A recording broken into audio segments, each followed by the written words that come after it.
নমস্কার। আজকের প্রতিবেদনে উঠে আসছে এক হৃদয় বিদারক ঘটনা। পূর্ব শীতলকুচি এলাকায় প্রায় ৩ বছরের এক শিশুর জলে পড়ে মৃত্যুর ঘটনায় শোকের ছায়া নেমে এসেছে পুরো এলাকা জুড়ে। স্থানীয় সূত্রে জানা যায়, সকাল প্রায় 10টা নাগাদ বাড়ির পাশের জলাশয়ের কাছে খেলছিল ওই শিশু। অসাবধানতাবশত সে জলে পড়ে যায়। কিছুক্ষণ পরে বাড়ির লোকজন বিষয়টি টের পেয়ে দ্রুত তাকে উদ্ধার করেন। তড়িঘড়ি করে প্রথমে স্থানীয় স্বাস্থ্যকেন্দ্রে নিয়ে যাওয়া হয়। সেখানে প্রাথমিক চিকিৎসার পর চিকিৎসকেরা শিশুটিকে উন্নত চিকিৎসার জন্য মাথাভাঙ্গা হাসপাতালে রেফার করেন। কিন্তু সেখানে পৌঁছানোর পর চিকিৎসকেরা তাকে মৃত বলে ঘোষণা করেন।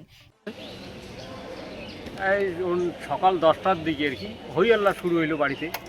তা আমরা তো সবাই কাজে আছি, কাজ থেকে ছুটে আসি, দেখি এই যে মেয়েটা কান্নাকাটি করতেছে যে কী হলো কী হলো কী হলো।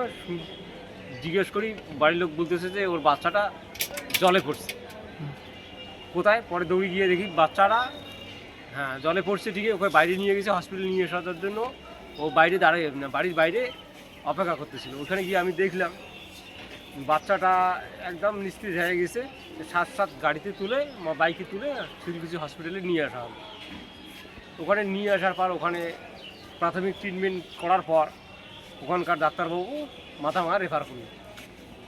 মাথাভাঙা নিয়ে আসার পর এখানকার ডাক্তারবাবু দেখার পর যে বললো যে না, বাচ্চাটা আর এখন জীবিত নেই, মারা গেছে। আপনার নাম কি? আমার নাম শামসুল হক। কি হয় আপনার? আমার নাতি হয়। বয়স? বয়স ওর 2.5 থেকে 3 বছর হবে। আচ্ছা, কোথাকার ঘটনা? ঘটনাটা আমাদের বাড়ি হচ্ছে পূর্ব শীতলকুচি। এই মর্মান্তিক ঘটনায় গোটা এলাকায় নেমে এসেছে শোকের ছায়া। পরিবারের সদস্যরা কান্নায় ভেঙে পড়েছেন, প্রতিবেশীরাও শোকাহত। এমন একটি ছোট্ট প্রাণীর অকাল মৃত্যু যেন সবাইকে স্তব্ধ করে দিয়েছে। এই ধরনের ঘটনা আমাদের আরও একবার সচেতন হওয়ার বার্তা দেয়। বাড়ির আশেপাশে জলাশয় থাকলে শিশুদের প্রতি বিশেষ নজরদারি অত্যন্ত জরুরি। সামান্য অসাবধানতাও বড় দুর্ঘটনার কারণ হতে পারে। আমরা পরিবারের প্রতি গভীর সমবেদনা জানাই। এই ধরনের দুর্ঘটনা যাতে আর না ঘটে, সেই কামনাই রইল।